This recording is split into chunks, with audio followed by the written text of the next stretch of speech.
महाराष्ट्र दिन व कामगार दिनानिमित्त आयोजित शासकीय मुख्य कार्यक्रमात प्रसाद श्रीहरी कोबरे यांना जिल्हा युवा पुरस्काराने सन्मानित करण्यात आले।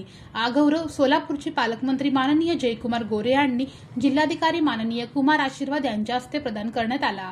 कार्यक्रमात सोमपा आयुक्त डॉक्टर सचिन ओंबासे, पोलीस आयुक्त एम राजकुमार, जिल्हा क्रीडा अधिकारी नरेंद्र पवार, तालुका क्रीडा अधिकारी नदीम शेख तसेच सामाजिक कार्यकर्ते आणि क्रीडा क्षेत्रातील मान्यवरांची उपस्थिती लाभली। प्रसाद कोबरे यांनी 2012 पासून समाजसेवेच्या माध्यमातून युवा सक्षमीकरण, महिला आरोग्य जनजागृती, आपत्ती व्यवस्थापन आणि ग्रामीण भागात शैक्षणिक व आरोग्य सहाय्य अशा विविध क्षेत्रात उल्लेखनीय कार्य केले आहे। त्यांच्या या कार्याची दखल घेत त्यांना जिल्हा युवा पुरस्कार देऊन गौरविण्यात आले।